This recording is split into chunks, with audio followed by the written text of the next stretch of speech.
Thank you, everybody. Well, thank you very much. It's an honor. And they told me under no circumstances are you allowed to use a teleprompter. And I got up here and I see this beautiful teleprompter. So here I am. But it is a tremendous thing. It's a tremendous dinner. I've come here with my father. So it was 3 times, but it was also many times before that, a long time ago. And it's a very special dinner. And you've done a fantastic job, Cardinal. Thank you very much. I appreciate it. So I'd like to thank Your Eminence very much, and members of the clergy, so many people I know. Speaker of the House Johnson, what a job you're doing. He's done a great job. Senator Schumer, good. Yeah, I supported him. I don't know. He used to say that's true, and now I'm not sure he would, but I gave him his first check from an office in Beach Haven, and I was very proud of it. I don't know about lately. Now I was. It was his first check. He was running, and I said, he's a good man. Senator Gillibrand, thank you very much. Thank you very much for working hard. Governor Hochul, wherever you may be up, this is a big day, right? Where is the governor? Good job. It's not an easy one, is it? But you're doing all right. We have to get a little money from the federal government, I have to tell you. It's about time. It's about time. Mayor Adams, good luck with everything. They went after you.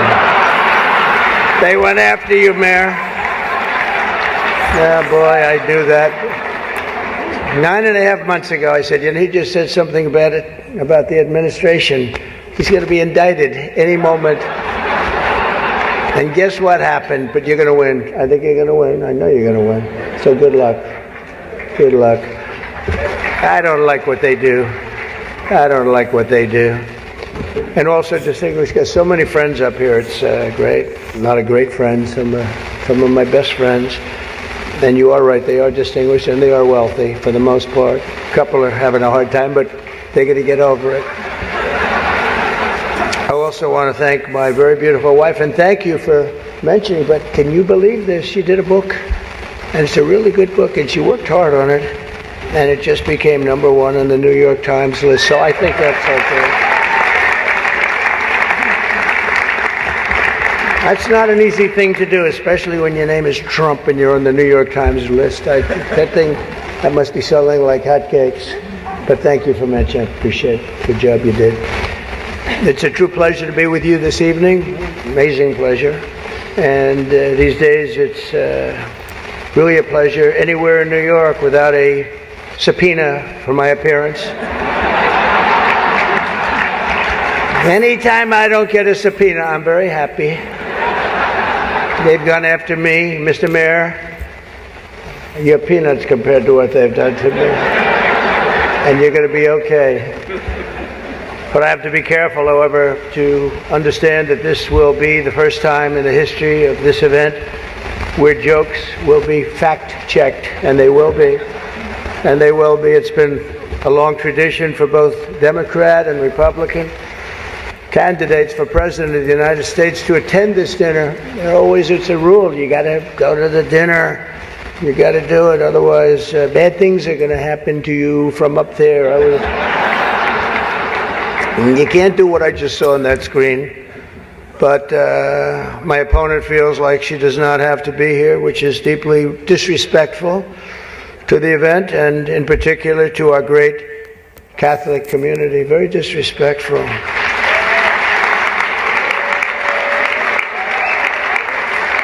The last Democrat not to attend this important event was Walter Mondale, and it did not go very well for him. He lost 49 states and he won 1, Minnesota. So I said, there's no way I'm missing it. Actually, it was not easy for me to get here tonight. Cardinal, I wasn't going to miss this thing, no matter, I didn't care. I wasn't going to miss it. But that's true, Walter Mondale, 49-1. He was expected to do well, and it didn't work out. It shows you there is a God. I mean, for those people that are questioning it. I understand the real reason that she's not here is she's hunting with her running mate, spending a lot of time hunting. In any event, it's a weird. You know the word weird. They call me weird. They call JD weird. We're very solid people. This guy is calling us weird, but this was weird that the Democrat candidate is not here and with us tonight. I want to also congratulate somebody who's going to make us all healthy. RFK Jr., we love you. I don't see him. He's campaigning all over the place. He's campaigning. You're all over. Hello, you both. Nice to see you both.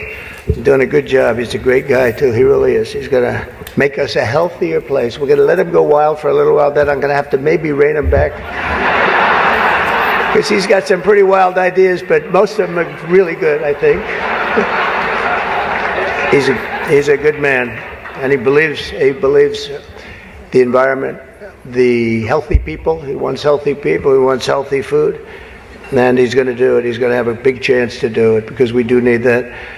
I would not have missed the Al Smith dinner for anything in the world. I still remember coming here as a very young guy with my father, Fred. He was a great guy, my father. He was a tough cookie, but he had a very big heart. Anytime we'd walk down the street, and you don't see it too much anymore, there'd be people standing with tin cans, and he would always take out $100 and put it in that can, and I always thought it was beautiful. And frankly, I even think more so now it was beautiful, because nowadays you don't see it so much. But I miss him, and we used to come here very religiously. And a great New York tradition has been born 79 years ago. It was born 79 years ago, and there are some people that were here for almost that length. I know many of them, and it's not a pretty picture. Not a pretty picture. Two candidates for president are supposed to exchange good-natured barbs, and you know we get along very well. I didn't like Biden very much, and now I like him quite a bit. You know, and now I say that she's much worse than him. He was a much better candidate than her, actually. And when we hopefully win, dispose of her, I like her a lot, but right now I can't stand her. It's true. I can't stand her. I've never liked people that I was competing against. When you do, a lot of bad things happen. And we are doing well. By the way, the votes are starting to come in. You got to get out and vote. And Catholics, you got to vote for me. Just remember. You better remember I'm here. And she's not. I could have done that too. But you do something that's incredible. The Catholic Church, you're helping the poor, educating children, and supporting the vulnerable. But if you really wanted Vice President Harris to accept your invitation, I guess you should have told her the funds were going to bail out the looters and rioters in Minneapolis, and she would have been here, guaranteed she would have been here. Guaranteed. She would have been okay. She would have been okay with that. But I know this isn't my normal crowd tonight, because it just isn't. It's not my normal crowd. Believe me, my normal crowd is younger, has a lot more energy, but you have certain advantages too, like cash, lots of cash. But many of you are Manhattan liberals from the media and the Democrat Party. I always say the Democrat, you know, Chuck doesn't like that. He likes Democratic, and it sounds much more beautiful, the Democratic Party. I always say the Democrat Party because it sounds worse. It is true. He likes Democratic. Why don't they just change the name? This way, you know, it is Democrat. But I must say I was shocked when I heard that Kamala was skipping the Al Smith dinner. I'd really hoped that she would come, because we can't get enough of hearing her beautiful laugh. She laughs like crazy. We would recognize it any place in this room, and all polls are indicating I'm leading big with the Catholic vote, as I should be. But I don't think Kamala has given up yet. She hasn't. Instead of attending tonight, she's in Michigan receiving communion from Gretchen Whitmer.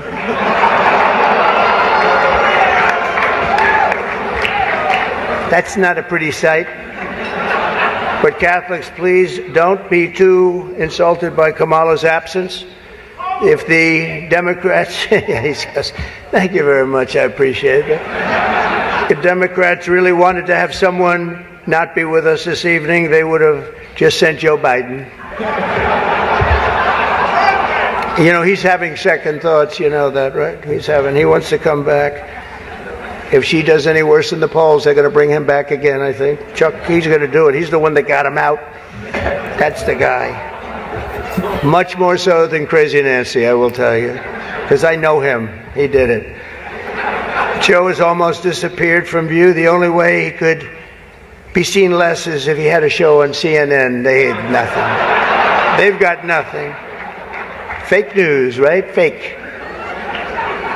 That term wasn't good. You know, they say the term is no longer in vogue because it's much worse than fake. I don't want to tell you what the real name is. I won't do it because all those cameras would shut off immediately. They don't like that. But apparently Joe didn't think it was fair for me to have the podium to myself with Kamala skipping the event. So he called, looked at me, and said, "Don't." Does anybody understand that? Yeah. I thought it was actually very good until just now. It was announced this morning that at a funeral yesterday, in a rare moment of clarity, Joe told Barack Hussein Obama that, quote, only a few people got that. Or as Rush Limbaugh used to say, Barack Hussein Obama. Remember, bro? He was a piece of work. We miss him. But as he told Barack Hussein Obama, quote, "She's not as strong as me. She's not as strong. Do you understand that?" And Obama agreed, saying, "That's true. Other than that, I think the Democrats are getting along quite well." Right? Nobody got that one. The fact is, we need new leadership in this country. Right now, we have someone in the White House who can barely talk, barely put together two coherent sentences, who seems to have mental faculties of a child, it's said. There's a person that has nothing going, no intelligence whatsoever, but enough about Kamala Harris. Let's get on to something else. I know Kamala's word because she spends a lot of time complaining. I won't agree to another debate. But the truth is, I've debated twice this year, once against Joe Biden and once against David Muir of ABC. That was amazing, 11 times. None for the other side. Do you think that's fair news? I don't think so. That's fake news. I don't know what's going to happen 3 weeks from now. It's going to be very interesting. It just started. It's actually, isn't it sort of exciting? Right? It really, isn't it just exciting what's going on? It's a process. It's a rough process, too. Not so pretty, and yet sometimes very beautiful. But the press is reporting that Democrats are starting to panic. They're panicking. They are panicking because, you know, the votes that are coming in very, very strong a certain way. I won't tell you what way that is, but Chuck Schumer is here looking very glum. Doesn't he look glum? It looks glum. But look on the bright side, Chuck, considering how woke your party has become. If Kamala loses, you still have a chance to become the first woman president.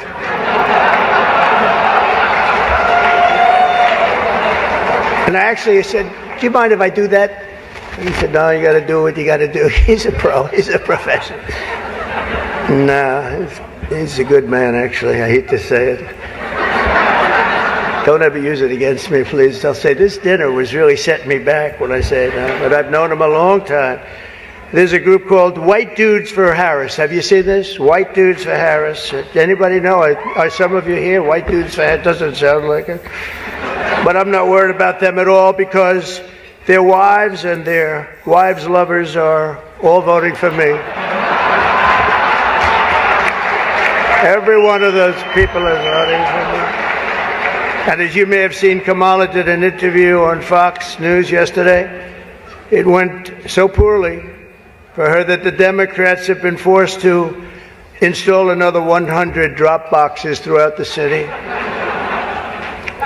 And the upside really is Kamala now sees the benefit of deportation. She wants to deport people. She's vicious. She wants to deport people, and she wants to start by deporting Bret Baier Fox. It's an interesting interview last night. Huh? A major issue in this race is child care, and Kamala has put forward a concept of a plan. A lot of people don't like it. The only piece of advice I would have for her in the event that she wins would be not to let her husband, Doug, anywhere near the nannies. Just keep them away. That's a nasty one. That's nasty. I told these idiots that gave me this stuff, that's too tough. Oh, I did. You know, they told me the last time I did this, I was running against Crooked Hillary. Hillary. No, I was running against Crooked Hillary, and I did it, and I thought it was a roast. So I was told it's a roast. And I had the meanest guy you've ever seen write stuff up, and man, was the room angry. Even the Cardinal remembers. I went overboard, don't you agree, Cardinal? It was like terrible. And I knew I was in trouble around midway through because, you know, people had not, even my own side was angry at me. They were saying, it's too much. But I did it anyway. I didn't give it Campaigning can take a toll on a family and family life, although I hear that Kamala and her husband carve out some really beautiful alone time at the end of the day for an intimate dinner, just Doug, her, and the teleprompter that she uses quite well. And by the way, she wouldn't have liked this tonight if she was told about no teleprompter. I can't believe I saw a teleprompter. They said they've never had a teleprompter in the history of this dinner. I told that to the Cardinal, right? And then a teleprompter pops up for, he must be a very important comedian to get that. They give you one, but not me. How about that one? Huh? Come here. Yeah, and you did a good job. Tradition holds that I'm supposed to tell a few self-deprecating jokes this evening. So here it goes. Nope. I've got nothing. I've got nothing. There's nothing to say. I guess I just don't see the point of taking shots at myself when other people have been shooting at me for a hell of a long time, and they shoot hard. You know, they say about presidents, they say that Andrew Jackson was the president that was the most meanly treated. His wife died. She died of heartache. She was heartbroken at the way they treated him. And they say that second was Abraham Lincoln, but he was in charge of a civil war, you know. So, but those were the two, Andrew Jackson. Up until me, now they say it's not even close. There's never been a president that's been treated so badly as me, and our people aren't happy about it. But I was treated a little bit rough. But I don't mind it somehow, and I think it's just part of the game. I'd like to thank our MC this evening, Jim Gaffigan. Most recently, Jim has been playing Tim Waltz on Saturday Night Live. And that'll be a very short gig, I hope, Jim. But it was fun while it lasted, wasn't it? Let's see how that lasts, right? It better be quick. We don't want him, and I'm not going to say anymore. But unfortunately, Governor Waltz isn't here himself, but don't worry, he'll say that he was. He's going to say he was. I used to think the Democrats were crazy for saying that men have periods, but then I met Tim Waltz. The stupid show, The View, is so bad now that the other day I was watching it and thinking to myself, you know what? They really need to bring Rosie O'Donnell back. That show is bad. Those people are bad. I know every one of them, and they are bad news, I want to tell you. And it doesn't do very well either. I always like to say, ratings are very important. When they don't do well, it doesn't do very well. As I look around the dais, I see all of the usual suspects. For instance, Mayor Adams. I'd like to poke some fun at Eric, but I'm going to be nice. I just want to be nice because I know what it's like to be persecuted by the DOJ for speaking out against open borders. We were persecuted, Eric. I was persecuted, and so are you, Eric. The mayor's dietary restrictions are well known, but I've got to say I've never met a person who's a vegan who liked turkey so much. There's something about him with Turkey. I just found that out today. You know, I haven't been in New York that much. Don't let it, but you're going to win, Eric. We have another former New York City mayor with us, frankly, easily the worst in our history. And it's not Michael, that I can tell you. I'm surprised that Bill de Blasio was actually able to make it tonight, to be honest. He was a terrible mayor. I don't give a shit if this is comedy or not. He was a terrible mayor. He did a horrible job. That's not comedy, by the way, that's fact. But unlike the rest of New York, at least Bill doesn't have to worry about the criminals. They owe him big. He let them get away with a lot of stuff. Well, I'd better wrap up because Mayor Adams told me earlier that I needed to make this one very quick, especially the city has reserved this room for a large group of illegal aliens coming in from Texas. That's right, they've reserved many rooms, a lot of rooms, too many rooms. But in all seriousness, it's an honor to be here to support the city and the community. It's a great community that I love. I've been here a long time and I love it. And then it's going to make a big comeback, and I'm going to help it make a comeback. I'm going to win, and I'm going to make a comeback. We're going to turn this thing around.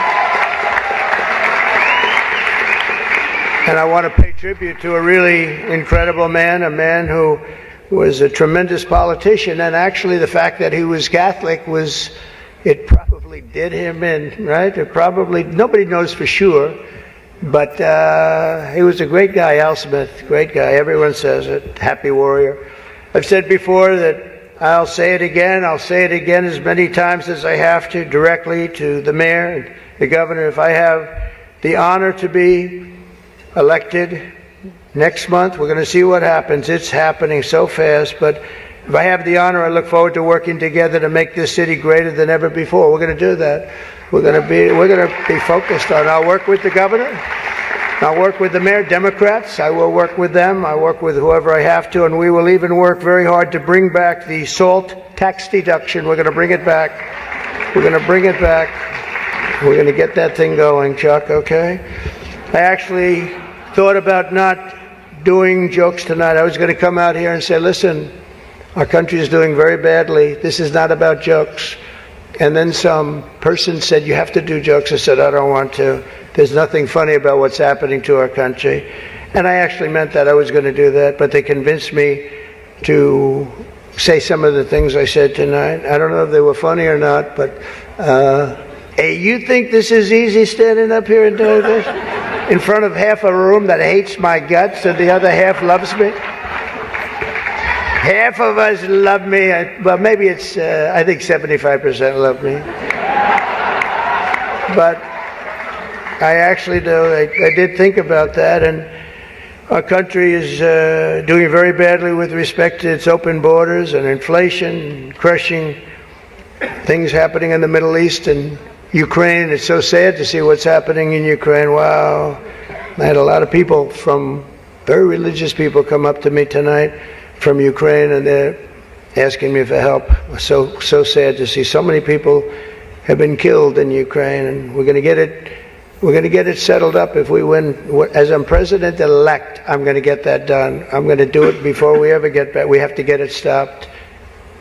Too much killing. It's killing, and all of those cities are coming crashing down. Those beautiful golden domes are crashing down on their sides. They're so sad to see. The whole thing is so sad. So we're going to be, for all those people, there's so many people came up to the dais, and religious people from Ukraine, and I'm going to say, and I told them, don't worry, we're going to get it stopped. It's too bad it ever started. It should have never started. It wouldn't have started.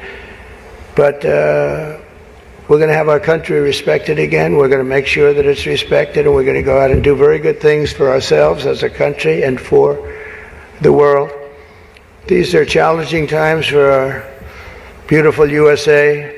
But I'm committed to working with every partner here in New York and all across the nation to build an America that once again is strong and safe and proud and prosperous and free. We're going to make sure together we can create a future defined by great ambitions and grand achievements that once again inspires the dreams of our children, brings back the American dream. You don't hear about the American dream anymore. We're going to make it possible for them to have the American dream. This is a very religious evening to me. It really is. It represents so much. My sister was somebody that loved the church and gave to the church. The cardinal knew that.